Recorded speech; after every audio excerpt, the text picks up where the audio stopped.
Hello and welcome to Atop the Fourth Wall, where bad comics burn. And welcome back to Secret Origins Month.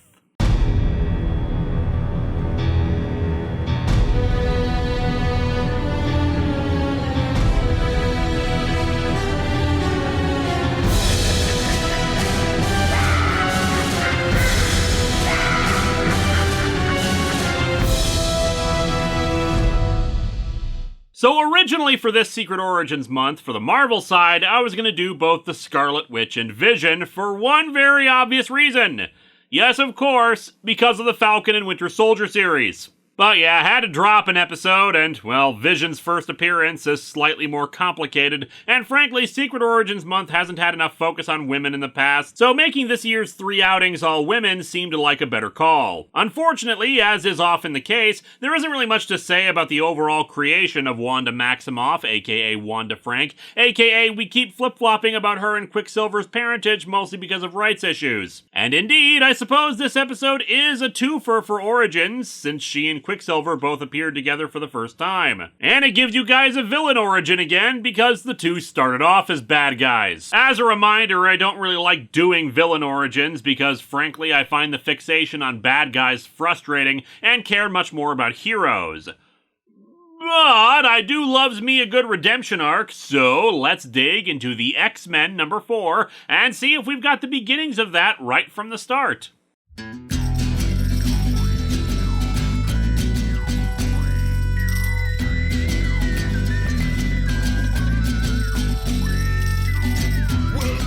Atop the fourth wall, where bad comics burn. Linkara's gonna teach you all a lesson you won't learn. What's with these awkward subjects? What's all this art so rubbish? To anyone who's had a bad comic published, it could be your turn. Linkara, he is a man, punch, sporadically a grouch. Linkara, he has his own spaceship, but he's always on his couch. Linkara, a universe in flux. Linkara, this comic sucks. Linkara.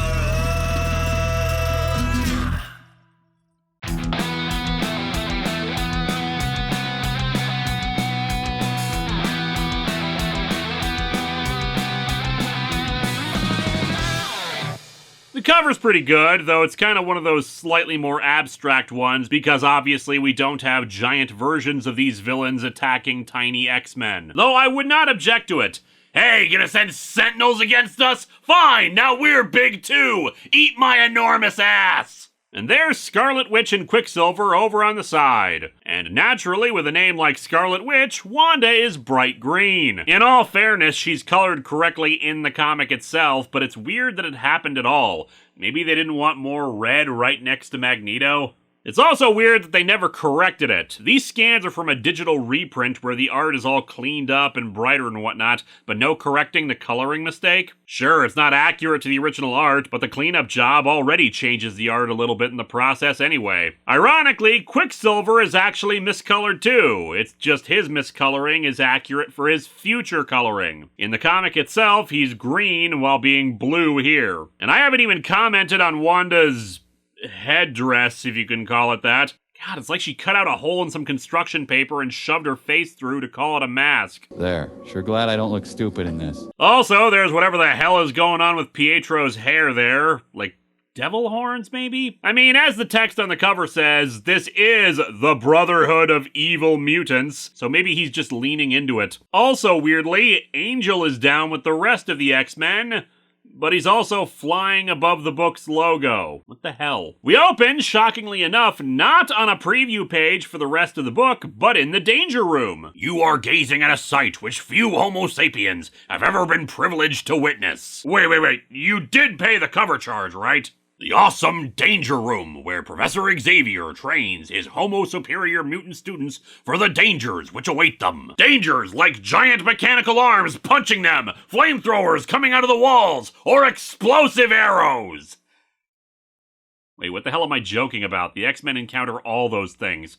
Good job preparing them, Chuck. Faster, Hank, and beware of sudden traps. Oh no, someone activated Magic Cylinder on him! But yeah, Beast is jumping around avoiding the danger room obstacles until he accidentally grabs something that he thinks is a rope, but is actually a strip of paper, and he falls into some water. Cyclops still praises him for an impressive survival time. Remember this lesson, Hank McCoy. No matter what danger faces you, think twice before trusting a sudden means of escape. That X on a pop-up video ad might seem like it'll close it, but really it's bringing you to a site it's advertising. Iceman is next. The Iceman cometh. No matter what you throw at me, your boy the Iceman will whip up an icy defense in jig time. And of course, Xavier has already tossed in some stuff to specifically deal with him. Like a metal plate that shatters his ice streams, a giant heating plate that he has to pole vault over, Beast tossing some heavy weights at him, and finally a steam current that melts off the protective ice coating covering him. Looks like I really blew the bit that time, sir. It doesn't work on a cold-hearted. I have way too much fun with Arnold Mr. Freeze clips. Anyway, Xavier says it's Jean Grey's turn next. Raise the lid of that box carefully and remove what is inside. Charles Xavier beating the Dune pain box test. Turns out there's actually a big cake inside of it, celebrating the fact that it's been a year since they started working together as the X-Men. Here, Jean, allow me to cut you a piece of cake. In my own way! And he uses his eye beams to cut a slice. Well, if the whole X-Men thing fails to take off, Cyclops has a backup career in catering ready. Why, thank you, Cyclops, but that's a bit like using an elephant gun to kill a housefly. Somewhere, Burt Gummer is confused why that would be a problem. We cut over to the Brotherhood of Evil Mutants as they eat their slop for dinner, or whatever these brown mashed potatoes they're eating are. Quicksilver, who's making an Instagram of his food, I guess. What the hell is he holding there? It can't be a cup. It doesn't look anything like the goblets everyone else has. Is annoyed that Toad is eating so loudly when his sister is at the table. Mastermind, the dude who's wearing my old jacket, uses his illusion casting powers to make Toad look like a pig, but he doesn't mind. Scarlet Witch finds both of them to be obnoxious. I find your illusions as repulsive as the Toad's table manners. Ah! You are spunky, my little witch. I like that in a female. Someday I may even decide that you would be a worthy mate for Mastermind. Mastermind, with the power of incel. How dare you speak to me that way? I'd sooner die than marry you. Wanda, don't point your finger at him. You know that always causes a disaster to occur. Okay, I'll change it up then. Well, good, then Wait, you're flipping him the bird? Ah! This is why parents tell you it's rude to point. My God, Wanda! Hurricanes and tsunamis are devastating the eastern seaboard because of your pointing! Yeah, this explains how she got the headdress. Oh no, Wanda! Your pointing just made Marville happen! Few people realize this, but House of M and all that, it all started right here. I mean, how bad could the disaster really be? Oh my God! Arby's doesn't sell potato cakes anymore! And this is why WandaVision kinda just skipped 90s sitcoms. Wanda does not kid around with pull my finger jokes. Unfortunately for Wanda, the disaster turned out to be her marrying him. Wait a second. Pointing causes disaster? Wanda, countdown is your fault! How dare you point at me? You were pointing first. Rude to point. And let's bring it all home. Wanda, don't point your finger at him. You know that always causes a disaster to occur. Oh my God, Wanda, no, don't do the finger guns at him, Wanda. No, oh my God. Oh my God, there's so much blood. There's so much blood. And that's why my outfit isn't green anymore. Anyway, what she does instead is dump water on his crotch. A disaster for many, most certainly. Pissed about this, Mastermind says she'll regret this. I'll now create an illusion so realistic that it will drive you to the point of raving madness! They're dogs, and they're playing poker! Quicksilver comes in and punches him. They get ready to fight some more, but Toad's goading actually gets them to pause and remember, actually, we shouldn't fight because we're waiting on our great leader to come and he doesn't want us to kill each other. Speaking of, we cut over to the head office of a large shipping company. At that moment, a tall, awesome-looking costume figure enters the room. The imposing figure of Magneto, the most powerful of all the evil mutants. I am Magneto, master of Magnet. Magneto's here to claim an old convoy freighter with cannons on it that the shipping company was gonna sell. A simple band of Magneto magnetic force will keep you inside this room until I have completed my task. And if your hands were metal, that would mean something. Yeah, he might have meant locking them in the room, but nope. Apparently magnets can just keep two people locked against each other that much for a bit. Magneto takes the ship and drives it back to an uncharted island where the Brotherhood is based out of. Okay, but if he was just going to steal the boat using his powers, why even bother holding up the shipping company executives? It's the leader! He's back! And he has a destroyer! Freighters and destroyers are the same thing, right? Toad snitches on Mastermind getting into a fight with Wanda and Pietro, and Magneto scolds him for this, that any personal squabbles they have need to be cast aside for the sake of the mission. He then heads over to talk to the siblings, Quicksilver saying that they're going to leave. No, you cannot leave. Have you forgotten? You, most of all? What do you owe me? He is right, Pietro.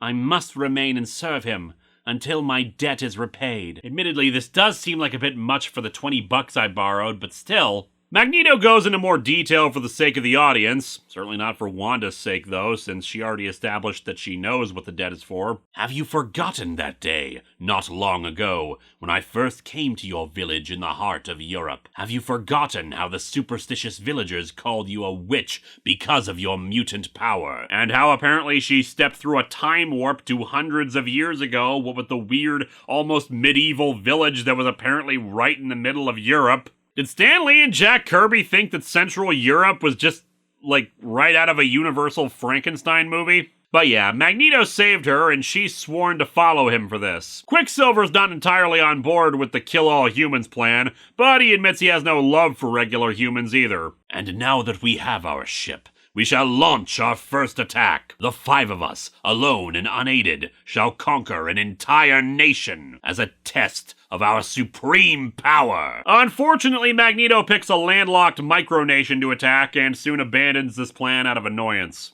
A few days later, it seems Magneto's plan is underway, attacking a small South American country named Santo Marco. We see Xavier reading a newspaper. Incredible! New petitions against tax. To me, my X-Men! He figures the Brotherhood is behind this attack, and indeed summons them, though he evidently decided to take a nap after he did so. No, actually, the very lumpy Xavier in this panel is actually communicating with Magneto telepathically. It's same old, or at least the early days when this was new. Magneto saying that humanity needs to be enslaved, not helped, while Xavier is all, we can bring about a golden age with humanity. Xavier leaves the trance and explains the situation to the X-Men. Over in Santo Marco, Magneto thinks that they'll have control of the country overnight, and apparently they have no military to speak of that can counter one dilapidated freighter/destroyer. Mastermind uses his illusion powers to make it look like an entire army is marching into the country, people running in fear of this. I'm guessing Magneto did not instruct him to make them look like Nazis, though. The concentration camp survivor otherwise might have some objections. But is it necessary to plant such fear in the hearts of the people, Magneto? Of course!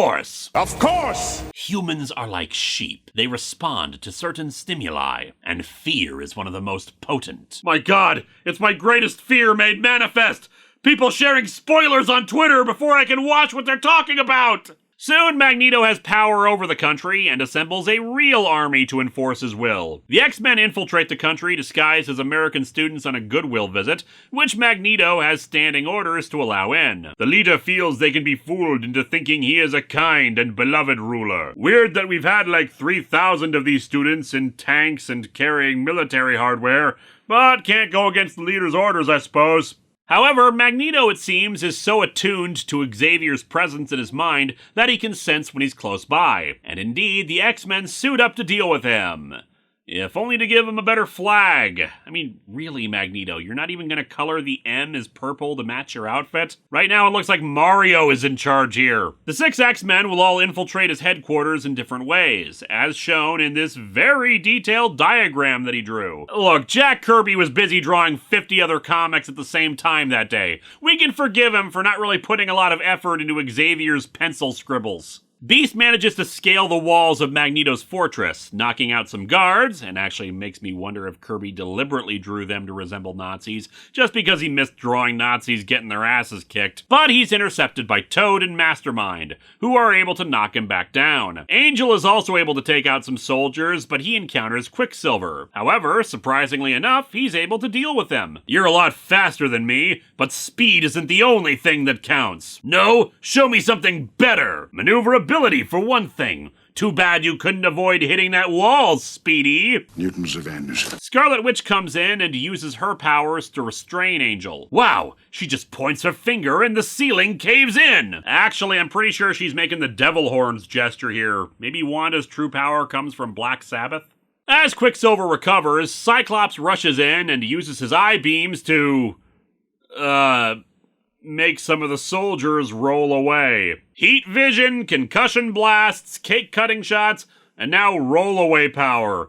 You want to know what Cyclops' optic blasts really are? Magic, that's all. Quicksilver grabs Cyclops as he shoots at Magneto, redirecting the beam right into the fortress's power generator, causing it to overload. As the Brotherhood flees the possible explosion, Cyclops uses his power to shove the generator out of the building, stopping the overload but knocking himself out, and sending it right at Iceman. Fortunately, he uses his own powers to evade and makes his way inside. Cool party. The group fully reunites and Cyclops awakens, but I guess the destruction of the generator also knocked a hole in the fortress's supply of boiling oil. I like to think Magneto kept it there to dump on peasants who protested his rule. He doesn't have to use it, but he's a sucker for the classics. The oil lights on fire as the X-Men flee from it, but hit a dead end. Cyclops can't bust them through since he's still recovering, but fortunately the oil and fire are stopped by Professor Xavier. Do not fear, my X-Men. There is a way out. Set yourselves on fire like I have. He reveals that the oil wasn't real, just an illusion by Mastermind to try to keep them trapped. With the failure to keep them contained, Mastermind and Toad head back to Magneto, who's setting a trap for them. He wires 2 bombs up, one at the entrance to the room they're in for the X-Men, and a friggin' nuke to blow up the entire damn country because he apparently has one of those! We will flee now. X-Chicken. If the smaller bomb doesn't stop the X-Men, the large one will, taking all of Santo Marco. Dude, that just means you're gonna have to start all over again in trying to take over a country. This seems like overkill. Quicksilver objects to the killing of innocent people, but Magneto, of course, doesn't care because they're ordinary humans who would gladly kill them for being mutants. The X-Men, meanwhile, have finished searching the palace, save for the booby-trapped room. They head towards it, but Xavier can sense the trap. However, Beast is too close to stop moving at it, so the Professor hurls himself from his chair to stop him from hitting the door. Man, no one talks about how Professor X is so jacked in upper body strength that he can do that. The bomb is set off, fortunately not killing any of them, but Professor X is only barely conscious. Cyclops has recovered enough to use his optic blasts to breach through the door, but the Brotherhood are escaping to the freighter via their super happy fun slide that I guess Magneto installed. One of the many perks of ruling your own country. Quicksilver, meanwhile, refuses to let all the innocent people die, so heads back and defuses the nuke. However, he's not on the side of good just yet, saying that the X-Men are still traitors to their own kind, and heads back to rejoin Magneto. They let the Brotherhood get away so they can tend to Professor X, who's not in great shape. Something terrible has happened. His brain seems to be affected. His brain? But that's his greatest weapon! Second only to these guns, my X-Men. Professor X tells them to leave him behind, that the explosion deadened his mutant power, and he can no longer read minds or project thoughts. However, the X-Men refuse to abandon him, and so our comic ends with the X-Men saying that if the Professor never regains his powers, it won't matter, that they'll prove themselves worthy of all his training. This comic is actually pretty good. For the artistic side, Well, it's Jack Kirby. Of course it was going to be good. But the story works nicely, establishing a lot of characterization for the new villains, while also showing some interesting nuanced sides for Quicksilver and Scarlet Witch. Sure, there's definitely more focus on Quicksilver than his sister, but they both definitely seem to be in agreement that Magneto's up to no good, and they don't want to be involved in mass slaughter. It's only loyalty because of him saving Wanda that they're still working with him. Otherwise, they probably would have joined up with the good guys much sooner. The fight scenes are very enjoyable, and Mastermind's powers were used especially well. I didn't actually see the boiling oil as an illusion coming thanks to the momentum of the previous fight making me forget his powers. The dialogue is a mixed bag, partially because this is still a Silver Age comic. Characters just talk in a very unnatural manner, but people aren't jerks or overly horny to the point of frustration on the part of the reader that seemed to be a thing with early X-Men comics and Jean Grey. Our heroes are competent and the villain's a match for them, and it's just an overall good comic. Wanda and Pietro would eventually leave the Brotherhood and join up with Captain America on the Avengers, but that's a story for another day. Next time, we close out another shortened Secret Origins month with another villain. Sort of. Well, okay, there is a first for a villain there, but we're focused on the morally ambiguous one that's sort of villainous. Look, just watch the next episode!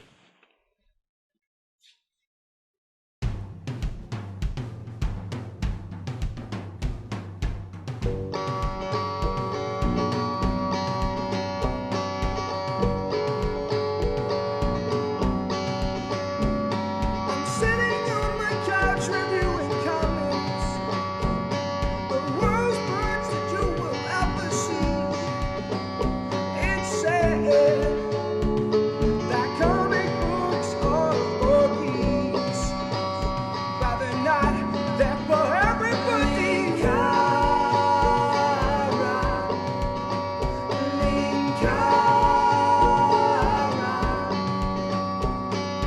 If you doubt that I am a man, I am a man.